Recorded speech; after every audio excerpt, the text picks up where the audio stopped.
I'm running away from this pain. I'm trying to find a new way where the sun's shining down on my face. I'm running away. You're in a toxic relationship. Time to be free.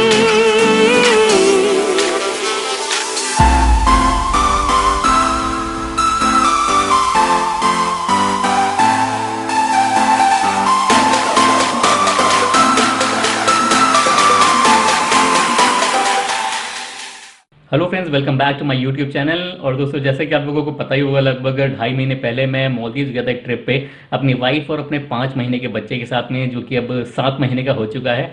तो वहाँ मैं गया था और काफ़ी ज़्यादा enjoy किया हम लोगों ने वहाँ पे।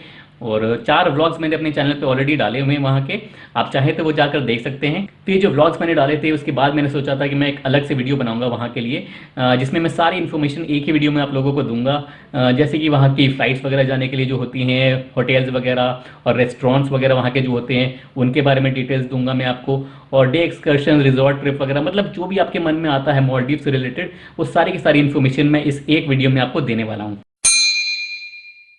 तो दोस्तों, जो हम लोग ने फ्लाइट बुकिंग कराई थी वो गोवा ईवीको के थ्रू कराई थी और ये इंडिगो एयरलाइंस की फ्लाइट थी। इसका जो हम लोग को टोटल प्राइस पड़ा था वो था 40,000 रुपये का। तो 40,000 रुपये दे के हम 3 लोग गए थे, यानी कि मैं, मेरी वाइफ और जो 5 महीने का हमारा बच्चा है वो हमारे साथ में गया था। तो बहुत लोग ये भी सोचते हैं कि इन्फेंट अगर आपके साथ जा रहा है तो उसका कोई अलग से टिकट नहीं लगेगा। तो ऐसा नहीं है, उसका भी हल्का फुल्का टिकट का प्राइस आपको लग जाता है। और बाकी हमारी डायरेक्ट फ्लाइट नहीं थी, ये हमारी कनेक्टिंग फ्लाइट थी, यानी कि कोची के थ्रू जा रही थी। कोची में हमारा 4 घंटे का लेओवर था, उसके बाद ये हम लोग को माले लेकर गई। लेकिन इसमें ये चीज़ अच्छी थी कि जो हमारा पीएनआर नंबर था वो सेम था। तो दोस्तों, अगर आपका पीएनआर नंबर सेम होता है आपके बोर्डिंग पास पे, तो इसका मतलब ये है कि आपका जो चेक इन बैगेज है वो आप ओरिजिन एयरपोर्ट पे चेक इन कर सकते हैं और आपको डेस्टिनेशन एयरपोर्ट पे मिल जाएगा। यानी कि जैसे हम लोग ने दिल्ली एयरपोर्ट पे अपना चेक इन किया था बैगेज, वो डायरेक्ट हम लोगों को माले एयरपोर्ट पे मिल गया था। अगर आपके जो बोर्डिंग पास है उस पर अलग अलग पीएनआर नंबर आपको दिए जाते हैं, तो इसका मतलब ये रहेगा कि आपको अलग अलग चेक इन करना पड़ेगा। यानी कि आप दिल्ली में चेक इन करेंगे और उसके बाद आपको जो अपना बैगेज है वो कोची में जो है कलेक्ट करना पड़ेगा। उसके बाद वापस आपको कोची में चेक इन करना पड़ेगा और फिर से आपको माले में कलेक्ट करना पड़ेगा। तो ये 2 बार चेक इन करना पड़ जाता है इसमें। और जब आप बुकिंग करा रहे होते हैं तब आपको ये ऑप्शन दिखाई देगा। तो मल्टी चेक इन का उसमें ऑप्शन रहता है, अगर आप वो सिलेक्ट कर लेते हैं थोड़ा बहुत आपको डिस्काउंट मिलेगा, लेकिन इस तरह आपको 2 बार चेक इन करना पड़ता है उसमें। और यहाँ पर मैं आपको एक और टिप देना चाहता हूँ कि जब भी आप बुकिंग करा रहे हैं अपनी, चाहे वो इंटरनेशनल हो चाहे वो डोमेस्टिक हो, कोई भी फ्लाइट की बुकिंग आप करा रहे हो, तो आप हमेशा आप इनकॉग्निटो मोड में आप पहले फ्लाइट के रेट्स वगैरह चेक कर लीजिएगा। उसके बाद ही आप जो है अपने अकाउंट में लॉगिन करके बुकिंग कराइएगा। क्योंकि होता क्या है दोस्तों कि आपको रेट्स वगैरह जो हैं आप काफ़ी बढ़े हुए मिल जाएंगे अगर आप नॉर्मली चेक करते हैं तो, लेकिन इनकॉग्निटो मोड में है वो रेट्स आपके वही नजर आएंगे आपको जो होते हैं एक्चुअल में। तो काफ़ी सारे ब्लॉग्स पढ़ने के बाद और काफ़ी सारी रिसर्च करने के बाद मुझे ये लगा कि वहाँ का जो सबसे पॉपुलर आइलैंड है, जो सबसे ज़्यादा बजट फ्रेंडली भी है, वो है माफुशी। और इसीलिए हम लोगों ने माफुशी आइलैंड पे अपना होटल बुक किया। और जिस होटल में हम लोगों ने अपनी बुकिंग कराई थी वो था कानी बीच होटल। लेकिन हुआ क्या दोस्तों कि लकीली जो है हम लोग को अपग्रेड करके दूसरा होटल दे दिया गया, यानी कि कानी बीच होटल के बगल में एक है कानी ग्रैंड होटल, वो हम लोगों को अपग्रेड करके दे दिया गया था। क्योंकि कानी बीच होटल में कुछ कंस्ट्रक्शन वर्क चल रहा था शायद, इसलिए हम लोगों को ये कानी ग्रैंड में दे दिया गया था। तो ये जो होटल बुकिंग्स हमने कराई थी, इसका प्राइस हम लोगों को पड़ा था 4,500 रुपये पर नाइट का। इसमें हमारा ब्रेकफास्ट और डिनर इंक्लूडेड था। तो अगर आप भी चाहें तो आप कानी बीच होटल में बुक करा सकते हैं, लगभग वही 4-4,500 के आसपास आपको मिल जाना चाहिए। बाकी अगर आपका बजट थोड़ा और बेटर है तो आप कानी ग्रैंड होटल में बुक करा सकते हैं, और थोड़ा सा और बेटर है तो आप अरीना बीच होटल में भी बुक करा सकते हैं। तो आप ये मत समझिएगा कि मैं इस होटल्स को, इन दोनों होटल्स को कोई प्रमोट कर रहा हूँ। आप किसी भी होटल में रुक सकते हैं। माफुशी आइलैंड कोई बहुत बड़ा आइलैंड नहीं है, ये शुरू होते ही एकदम खत्म हो जाता है। तो आप 10 मिनट भी कहीं भी चलेंगे पैदल तो आप बिकनी बीच के आसपास में पहुंच सकते हैं। इतना बड़ा ये आइलैंड है, तो आप किसी भी होटल में रुक सकते हैं। बस आप एक चीज़ ध्यान रखिएगा कि इसमें ग्रीन टैक्स करके एक होता है जो हर होटल चार्ज करता है, वो आप चेक कर लीजिएगा कि कितना है। तो हम लोगों के केस में जो था ये $3 पर नाइट पर पर्सन था, यानी कि $6 पर नाइट का हम लोग को चार्ज पड़ रहा था ये ग्रीन टैक्स का, यानी कि 4 दिन का $24 हम लोग से लिया गया था ये। तो मैं कहूँगा आप कभी भी होटल बुक कराएं तो ये ज़रूर देख लीजिएगा कि ग्रीन टैक्स और बाकी कोई और टैक्स उसमें इंक्लूडेड है कि नहीं है। तो वो अच्छे से आप चेक कर लीजिएगा, उसके बाद ही आप बुकिंग कराइएगा। क्योंकि कई बार क्या होता है कि आपके होटल के चार्जेस वगैरह काफ़ी कम होते हैं, लेकिन जो है अलग से ग्रीन टैक्स या फिर और कोई टैक्सेस वगैरह उसमें इंक्लूड कर दिए जाते हैं जो आप ध्यान से पढ़ते नहीं हैं, वो आपको बाद में देने पड़ सकते हैं फिर। तो मालदीव जो है बहुत ही छोटे छोटे आइलैंड से बनी हुई एक कंट्री है। अगर आपको एक आइलैंड से दूसरे आइलैंड पे जाना है तो आपके पास दो ही ऑप्शन वहां पे रहते हैं। एक है कि आप पब्लिक फेरी यूज करें जो कि बहुत सस्ती है लेकिन टाइम बहुत ज्यादा लेती है, और दूसरा ऑप्शन है स्पीड बोट आप यूज करें जो कि बहुत महंगी है लेकिन बहुत जल्दी आपको कहीं भी पहुंचा देगी, तो उसमें आपका टाइम बहुत बच जाता है। तो अब मैं बात कर लेता हूँ एयरपोर्ट ट्रांसफर्स की, यानी कि अगर आपको एयरपोर्ट से माफूशी जाना है या फिर माफूशी से आपको एयरपोर्ट आना है या फिर किसी भी आइलैंड पे आपको जाना है तो आप किस तरह से जा सकते हैं। तो मैं आपको बता देता हूँ, इसमें भी आपको सेम ऑप्शन मिल जाते हैं, यानी कि आप स्पीड बोट या फेरी दोनों को यूज कर सकते हैं। जो अगर आप एयरपोर्ट से माफूशी जाते हैं तो आपको $20 देने पड़ेंगे। अगर आप स्पीड बोट से जाते हैं, एक शेयरिंग स्पीड बोट होती है, इसमें कई सारे लोग और रहते हैं। अगर आपको फेरी से जाना है तो आपको सिर्फ $2 देने पड़ेंगे। काफी ज्यादा अंतर है, लेकिन आपको स्केड्यूल उनका समझना पड़ेगा, उसी हिसाब से आप अपना प्लान कर सकते हैं ये ट्रिप। लेकिन मैं आपको ये कहूंगा कि आप अपने होटल में पहले एक बार बात कर लीजिए, कम्युनिकेट कर लीजिए, वहां से आप स्केड्यूल पूछ सकते हैं कि इन दोनों का स्केड्यूल क्या है, और ये सबसे बेस्ट ऑप्शन है क्योंकि वो लोग आपको सही इन्फॉर्मेशन दे पाएंगे। बाकी कई सारी वेबसाइट्स हैं, तो मैं कहूंगा कि आप उन वेबसाइट को रेफर करने के बजाय आप डायरेक्ट होटल से एक बार संपर्क करें, वहां से आपको सही इन्फॉर्मेशन जरूर मिल पाएगी। तो एक बार आपके अपने होटल में बात हो जाए तो आप उनसे शेड्यूल पूरा समझ लीजिएगा और उन्हीं से आप बुकिंग करा लीजिएगा, क्योंकि अगर आप वैसे डायरेक्ट भी वहां पे जाते हैं एयरपोर्ट पे और अगर आप बुकिंग कराते हैं तो भी आपको $20 देने पड़ेंगे, और होटल के थ्रू आप कराएंगे तो भी आपको $20 देने ही पड़ेंगे वहां पे। लेकिन अगर आप डायरेक्ट वहां पे पहुंचते हैं एयरपोर्ट पे और तब कराने की कोशिश करते हैं तो कई बार ऐसा हो सकता है कि आपको ना मिले, क्योंकि उनका पर्टिकुलर शेड्यूल है, तो उसी हिसाब से वो चलती हैं सारी जो स्पीड बोट्स होती हैं। हमारे केस में कैसा हुआ था कि हम लोग डायरेक्ट पहुंच गए थे, लेकिन लकीली हम लोगों को जो है तभी एक स्पीड बोट मिल गई थी। हम लोग अगर एक घंटा भी लेट होते तो स्पीड बोट नहीं मिल पाती, और पता नहीं फिर मतलब कितने घंटे बाद दूसरी स्पीड बोट हम लोगों को मिलती, तो काफी घंटे हमारे वहां पे वेस्ट हो सकते थे। तो अगर आप मालदीव जा रहे हैं तो आपको पहले से वीजा लेने की कोई जरूरत नहीं है। आप जैसे ही वहां पहुंचेंगे आपको वीजा ऑन अराइवल दे दिया जाएगा, जो कि टोटली फ्री ऑफ कॉस्ट है। तो वहां पे आप जैसे ही पहुंचेंगे आपको एक अराइवल कार्ड भरना होगा, उस अराइवल कार्ड को भर के आपको इमिग्रेशन काउंटर पे जमा करना होगा, और आपसे कुछ डॉक्यूमेंट्स मांगे जा सकते हैं, जैसे कि आपका जो है फ्लाइट के बुकिंग्स वगैरह होते हैं, जो रिटर्न फ्लाइट के आपके बुकिंग्स हैं वो मांगे जा सकते हैं, और साथ ही साथ आपसे मांगे जा सकते हैं आपके होटल बुकिंग्स, जितने भी दिन आप वहां रहने वाले हैं उन सभी दिनों के आपसे होटल बुकिंग्स मांगे जा सकते हैं। तो हमारे केस में ऐसा कोई भी डॉक्यूमेंट्स हमसे मांगे नहीं गए थे, लेकिन मैं फिर भी कहूंगा आपको कि ये सब चीजें आप अपने साथ में रखिएगा, क्योंकि ये किसी से भी मांगे जा सकते हैं। तो मालदीव की जो लोकल करेंसी है वो है मालदीवियन रुपया, और मैं आपको ये बता देता हूँ कि वहाँ जो लोकल करेंसी है उससे ज़्यादा वहाँ पे डॉलर चलते हैं। आप कहीं भी वहाँ जा सकते हैं तो वहाँ पे आप $US दे सकते हैं, या कोई आप रेस्टोरेंट पे जा रहे हो या कहीं भी आप डे एक्सकर्शन पे जा रहे हो, कहीं भी आप जाएं तो आप $US में पे कर सकते हैं वहाँ पे। तो हम लोग यहाँ से $700 लेकर गए थे, तो आप किसी भी लोकल एक्सचेंजर के पास अपने जा सकते हैं और वहाँ से जो है $US ले सकते हैं। तो मैं ये कहूँगा आपको कभी भी आप एयरपोर्ट से एक्सचेंज मत कराइएगा। एयरपोर्ट से अगर आप कराएंगे तो आपको बहुत ज़्यादा महंगे पड़ जाएंगे वो डॉलर जो हैं। तो जब आप गूगल पर सर्च करेंगे तो आपको बहुत सारे ऑप्शंस नजर आ जाएंगे। आप करेंसी एक्सचेंजर्स नियर मी आप सर्च करेंगे तो आपको कई सारे वहाँ पे ऑप्शंस नजर आएंगे। आप उनमें से सिलेक्ट कर सकते हैं, जो भी आपको बेस्ट जो रेट दे रहा होगा उससे आप अपने $US ले सकते हैं। तो मैं आपको ये बता देता हूँ कि यहाँ पे जो है 4 महीने होते हैं, जो जून, जुलाई, अगस्त और सितंबर, इन 4 महीनों में यहाँ पे मानसून रहता है। जून में सबसे ज़्यादा बारिश होती है यहाँ पे, और लगभग सितंबर में ये मानसून खत्म होने वाला होता है। हम लोग भी सितंबर एंड में गए थे, जब ऑलमोस्ट खत्म हो चुका तो थोड़ी बहुत बारिश उस टाइम भी हुई थी वहाँ पे। और अगर आपके साथ बच्चे हैं या फिर एल्डरली लोग हैं तो आप इन जो महीनों को है बिल्कुल अवॉइड करिएगा, क्योंकि यहाँ पे आप बहुत ज़्यादा परेशान हो जाएंगे। बहुत ज़्यादा बारिश हो सकती है और आपको पूरे टाइम छाते में घूमना पड़ सकता है।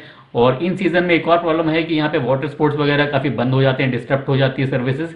तो वहाँ पे वाटर स्पोर्ट्स का काफ़ी ज़्यादा जो है क्रेज़ है, तो वाटर स्पोर्ट्स अगर बंद हो जाएंगे तो काफ़ी ज़्यादा आपका मज़ा किरकिरा हो जाएगा ट्रिप का।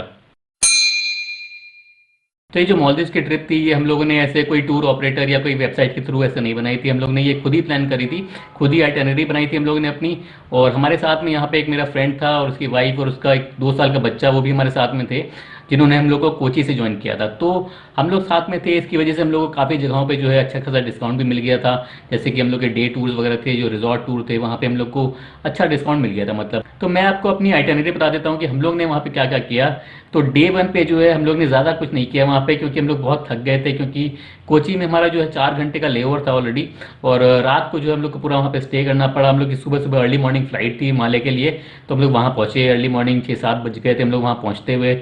और उसके बाद हम लोग होटल गए, होटल में थोड़ा वहाँ टाइम लगा, हम लोग सो गए थे काफ़ी देर के लिए, वहाँ आराम किया हम लोगों ने, 5-6 घंटे हम लोग आराम से सोए। उसके बाद हम लोग शाम को वहाँ थोड़ा बहुत घूमे, बिकनी बीच वगैरह हम लोग ने देखी, आसपास के सुपर मार्केट हम लोग गए। तो ये हम लोग ने पहले दिन किया, बहुत ज़्यादा कुछ किया नहीं। तो डे 2 का मैं बता देता हूँ। हम लोग ने एक रिजॉर्ट का डे टूर किया था। जो कि अदारन प्रेस्टीज वादू नाम का एक 5 स्टार प्रॉपर्टी थी। तो वहाँ हम लोग गए थे, उसका हम लोगों ने $120 पर पर्सन पे किया था, क्योंकि हम लोग 4 लोग थे, हम लोग थोड़ा डिस्काउंट भी मिल गया था उसमें। तो ये $120 पर पर्सन पड़ा था। और इसमें हमारा जो है to and fro transfers included थे, हमारा जो है अनलिमिटेड अल्कोहल बेवरेजेस जो है सब कुछ इंक्लूडेड था, हमारा 9 से 5 बजे तक का जो है शाम तक का। और हमारा इसमें बुफे लंच भी इंक्लूडेड था, और शाम को फिश फीडिंग भी कराते हैं वो लोग, वो भी था हमारा उसमें।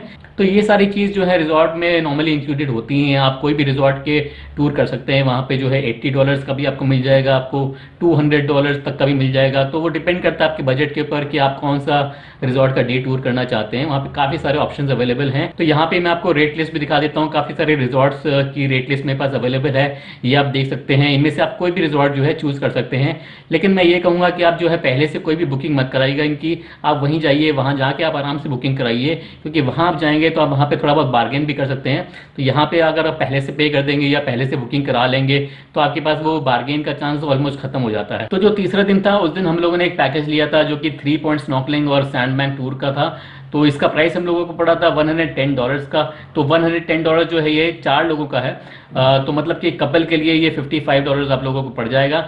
और मैं कहूंगा कि ये जो हम लोग ग्रुप में थे इसकी वजह से हम लोग को थोड़ा बहुत डिस्काउंट मिल गया। स्टार्टिंग में जो उन्होंने प्राइस जो कोट किया था वो था $35 पर पर्सन के हिसाब से।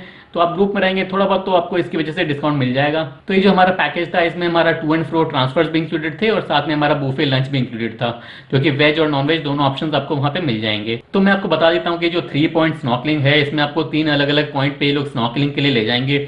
इनमें से 2 तो ऐसे पॉइंट्स है जहाँ पे फिशेज आपको देखने को मिलेंगी, और एक पॉइंट ऐसा है जहाँ पे आपको टर्टल्स वगैरह काफी सारे एक साथ देखने को मिलेंगे, काफी बड़े बड़े टर्टल्स होते हैं। तो आप वहाँ पे देख सकते हैं, काफी अलग एक्सपीरियंस होता है वो। और बीच में आप रास्ते में जाते रहेंगे, आपको बहुत सारी डॉल्फिन्स भी आपको उछलते हुए दिखेंगे इधर उधर। तो ये सब चीजें इसमें इंक्लूडेड हैं। तो मेरे को लगता है ये ठीक है, $110 काफी सही है 4 लोगों के हिसाब से ये पैकेज। तो डे 4 जो था हम लोग ने वाटर स्पोर्ट्स के लिए रखा हुआ था। उस दिन हम लोग ने वाटर स्पोर्ट्स एंजॉय किए, और वाटर स्पोर्ट्स करने से पहले हम लोग एक लोकल बीच पे घूमे थे। बहुत ही सुंदर वो जो है लोकल बीच है। अगर आप माफुशी में जाते हैं तो उस बीच पे जरूर जाइएगा, वहां पे फोटोग्राफ्स जो है ना बहुत ही सुंदर आते हैं। तो जो वाटर स्पोर्ट्स हम लोग ने किए थे वो थे फन ट्यूब, कयाकिंग और जेट स्की। तो इसका हम लोगों ने पैकेज लिया था जो हम लोगों को $100 का पड़ा था। तो $100 में हम 4 लोगों ने एंजॉय किया पूरा वाटर स्पोर्ट्स, यानी कि $25 पर पर्सन हम लोगों को ये लगे यहाँ पे। तो ये 3 वाटर स्पोर्ट्स एक्टिविटीज हम लोगों ने की थी, लेकिन इसके अलावा भी यहाँ पे बहुत सारी और वाटर स्पोर्ट्स एक्टिविटीज कराई जाती हैं। तो पैरासेलिंग के लिए हम लोगों ने पूछा था, तो उन्होंने बताया था कि $80 पर पर्सन के हिसाब से हम लोग को पड़ता, अगर हम लोग पैरासेलिंग भी अपने पैकेज में इंक्लूड करवाते तो मुझे काफ़ी ज़्यादा एक्सपेंसिव लगा। तो क्योंकि गोवा में और बाकी थाईलैंड में भी मैंने ये किया है, और काफ़ी सस्ता रहता है एज कम्पेयर टू यहाँ पे जो चार्ज कर रहे थे, तो इसलिए वो हम लोगों ने छोड़ दिया। और इसके अलावा भी और कई सारी जो है वाटर स्पोर्ट्स एक्टिविटीज़ यहाँ पे हैं जो आप इंजॉय कर सकते हैं। तो ये सब चीज़ें थी जो हम लोगों ने यहाँ पे इंजॉय करी। इसके अलावा भी यहाँ पे और सारे टूर्स कराए जाते हैं, जैसे कि यहाँ पे डे टूर्स होते हैं बहुत सारे आइलैंड्स के, वहाँ पे आप जाके घूम के आ सकते हैं।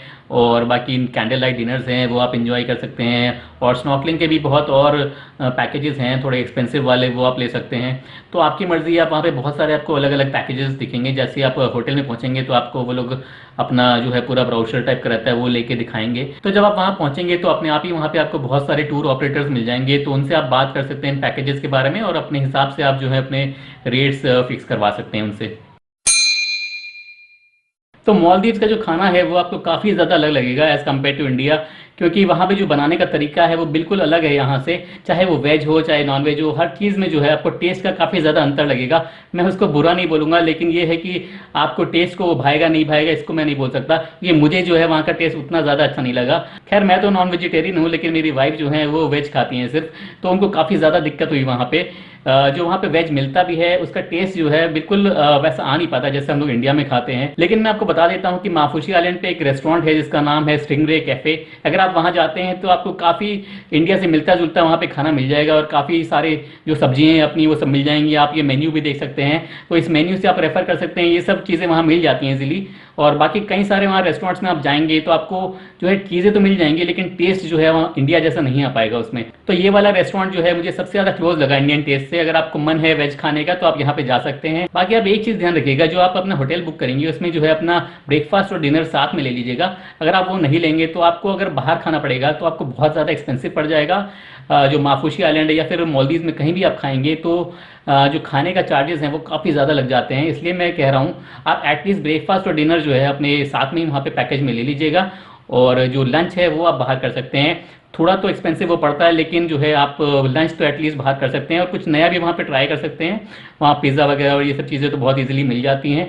और बाकी वेज खाना ही आपको खाना है तो वहाँ से आप खा सकते हैं, जो मैंने आपको स्टिंगरे कैफ़े बताया। इसके अलावा मैं आपको ये बता देता हूँ, अगर आपको वहाँ का खाना खाने का बिल्कुल मन नहीं है तो आप अपने इंडिया से जो है रेडी टू कुक आइटम्स वगैरह लेके जा सकते हैं, जैसे मैगी वगैरह हो गया या कोई सब्जी वगैरह, पराठे वगैरह, ये सब आप पैक्ड फूड लेके जा सकते हैं। वहाँ पे आप जो अपने होटल है वहाँ से रिक्वेस्ट कर सकते हैं, वो लोग उसको बना के आपको दे देंगे। तो वो भी एक अच्छा ऑप्शन है आपके पास अगर आपको वहाँ का खाना नहीं खाना है तो। बाकी वहाँ सुपर मार्केट्स वगैरह हैं, वहाँ से आप कुछ परचेज कर सकते हैं, फ्रूट्स वगैरह आपको मिल जाएंगे और भी छोटी मोटी चीज़ें जो होती हैं सुपर मार्केट्स में खाने पीने की, वो आपको वहाँ मिल जाएंगी। तो इन सब चीज़ों के अलावा मैं आपको एक टिप दे देता हूँ कि आप जितने दिन वहाँ रहेंगे आपके होटल में आपको जो है आधा लीटर की एक बॉटल पर पर्सन के हिसाब से वो लोग दे देते हैं। और अगर आपको एक्स्ट्रा बॉटल परचेज करनी है वहाँ पे तो वो लोग जो है आधा लीटर की बोतल का $1 चार्ज करते हैं। और अगर आप थोड़ा सा भी वॉक करके जाएंगे तो आपको वहाँ बहुत सारे सुपर मार्केट्स मिल जाएंगे। अगर आप वहाँ पे जाएंगे तो आपको 1.5 लीटर की बोतल $1 में मिल जाएगी। तो आप देख सकते हैं कि काफ़ी ज़्यादा डिफरेंस है। तो इसलिए मैं कहूँगा कि जो आप वाटर बॉटल है अपनी जो डेली की वो कंज्यूम कर लेते हैं अगर, तो आप बाकी की जो बॉटल्स हैं वो जो है सुपर मार्केट से जाकर ले लें, वो आपके लिए काफ़ी अच्छा रहेगा, सस्ता पड़ेगा आपको। तो मालदीव्स के जितने भी पब्लिक आइलैंड्स हैं वहाँ पे अल्कोहल पूरी तरीके से बैंड है। वहाँ पे आप अल्कोहल नहीं पी सकते हैं, चाहे वो रेस्टोरेंट्स हों चाहे कोई होटल्स हों, आपको कहीं भी अल्कोहल नहीं मिलेगा। तो आपके पास दो ऑप्शन है अगर आपको मालदीव्स में ड्रिंक करना है तो पहला ऑप्शन है फ्लोटिंग बार्स, जो कि आपको वहाँ माफुशी आइलैंड के आसपास बहुत सारे फ्लोटिंग बार्स मिल जाएंगे, लगभग 4-5 वहाँ फ्लोटिंग बार्स हैं। तो ये जितने भी फ्लोटिंग बार्स हैं यहाँ पे ये शाम को ये अच्छे से स्टार्ट होते हैं। और अगर आपको थोड़ा एंजॉय करना है तो आप थोड़ा रात में जाइए, यहाँ पे लगभग 9-10 बजे के करीब यहाँ पे अच्छा खासा एटमॉस्फेयर होता है। यहाँ पे आप 1-2 घंटा यहाँ पे स्पेंड करके आ जाइए, थोड़ा एक्सपीरियंस लेके आ जाइए, उतना यहाँ पे काफी है। तो स्पीड बोट से आप वहाँ पे जा सकते हैं और उसका कोई चार्ज नहीं लगता, वो टोटली फ्री ऑफ कॉस्ट है। तो 2 मिनट वहाँ पे लगेंगे मुश्किल से आपको, 2-4 मिनट वहाँ पहुँचने के लिए, और आप वहाँ पे फ्री में पहुँच सकते हैं। तो अगर आपको बियर की एक पाइंट वहाँ पे लेनी है तो आपको $10 देना पड़ जाएगा। और अगर आपको विस्की का यानी कि ब्लैक लेबल वहाँ पे थी उसका अगर आपको एक पैग लेना है तो आपको $10 देना पड़ जाएगा इसका भी। तो मुझे काफ़ी ज़्यादा एक्सपेंसिव लगा ये अगर हम इसको इंडिया से कंपेयर करेंगे तो, लेकिन वहाँ पे कोई ऑप्शन आपके पास नहीं मिलेगा।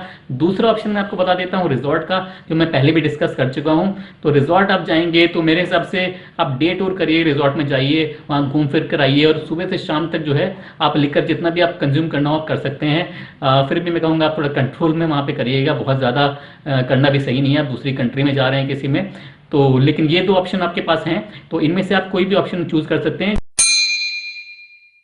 तो अगर हम माफुशी आइलैंड की बात करें तो यहाँ पे कोई बहुत ज़्यादा मार्केट एरिया नहीं है। मेनली यहाँ पे जो सुपर मार्केट्स वगैरह जो मैंने आपको बताया वो यहाँ पे दिख जाएंगे, और बाकी सोवेनियर शॉप्स बहुत सारी हैं। अगर 2-2 मिनट के डिस्टेंस पे आपको जो है काफ़ी सारी सोवेनियर शॉप्स यहाँ पे दिख जाएंगी। आपको कुछ लेना है सोवेनियर्स वगैरह अपने घर वालों के लिए, अपने दोस्तों के लिए, तो आप यहाँ से ले सकते हैं। लेकिन एक चीज़ ध्यान रखिएगा, वो काफ़ी ज़्यादा एक्सपेंसिव रहते हैं यहाँ पे, तो आप अच्छा खासा उसमें बार्गेन कर सकते हैं। मान लीजिए हम लोग से $100 की कोई चीज़ बताई गई थी हम लोगों को, वो हम लोगों ने लगभग $40 में ले ली थी। तो इतना ज़्यादा डिफरेंस हो जाता है, तो आप ये ध्यान रखिएगा, अच्छा खासा बार्गेन यहाँ पे कर सकते हैं। तो पूरे मालदीव में मुझे इंटरनेट कनेक्टिविटी काफ़ी अच्छी लगी। आप वहाँ पे कहीं भी जाएंगे, या कोई रेस्टोरेंट में जा रहे हो, आप रिजॉर्ट में जा रहे हो, या फिर आप कोई लोकल शॉप में जा रहे हो, तो हर जगह आपको वाईफाई नेटवर्क वहाँ मिल जाएगा, जो कि फ्री वाईफाई रहता है। और इसी वजह से मैंने वहाँ पे कोई भी सिम कार्ड नहीं खरीदा। सिम कार्ड वहाँ पे बहुत ज़्यादा महंगे हैं, आप ये रेट्स वगैरह भी चेक कर सकते हैं, आप देख सकते हैं कितने महंगे वहाँ पे सिम कार्ड हैं। तो 2-4 दिन के लिए हम लोग को जाना है वहाँ पे, इसके लिए मैं सोचता हूँ सिम कार्ड लेने की कोई खास जरूरत नहीं है। आपको वहाँ पे हर जगह वाईफाई नेटवर्क्स मिल जाएंगे जो फ्री हैं, तो आप इजीली उनसे कनेक्ट कर सकते हैं और अपना जो भी आपका इंटरनेट रिलेटेड वर्क है आप सब कुछ कर सकते हैं वहाँ पे। तो मालदीव में जो रहने वाले लोग हैं वो मुझे काफ़ी ज़्यादा सॉफ्ट स्पोकन, हम्बल और एकदम से सिंपल से लगे। और वहाँ पे मोस्टली जो है या तो आपको मालदीवियन लोग मिलेंगे या बांग्लादेश के और श्रीलंका के लोग। तो जो बाहर से लोग काम करने आते हैं वहाँ मोस्टली बांग्लादेश के लोग आपको दिख जाएंगे, और थोड़े बहुत लोग श्रीलंका के भी वहाँ पे हैं। कुछ थोड़े बहुत मेरे को इंडिया से भी लोग दिखे वहाँ पे, लेकिन बहुत ही कम है इंडिया से। मोस्टली वहाँ पे श्रीलंका और बांग्लादेश के लोग बसे हुए हैं। तो इस वीडियो को खत्म करने से पहले मैं आपको अपनी पूरी ट्रिप का जो है एक्सपेंसेस का एक ब्रेकअप दे देता हूँ कि मैंने कहाँ कहाँ कितना कितना स्पेंड किया। ऑल्दो मैंने आपको शुरू से बताते चला हूँ मैं कि कितना मैंने कहाँ स्पेंड किया, लेकिन एक जगह मैं पूरा आपको लिख के दिखा देता हूँ कि कितना कितना मैंने कहाँ पे खर्च किया। इससे आपको आइडिया हो जाएगा कि आप का कितना जो है एक्सपेंडिचर हो सकता है वहाँ पे, और कहाँ कहाँ आप सेव कर सकते हैं, या फिर कहाँ पे आप अपना कुछ नई चीज़ ऐड कर सकते हैं। तो आप अपना पूरा एक आइटिनरी बना सकते हैं और अपना कैलकुलेट कर सकते हैं कि कितना आपका खर्चा होने वाला है वहाँ पे।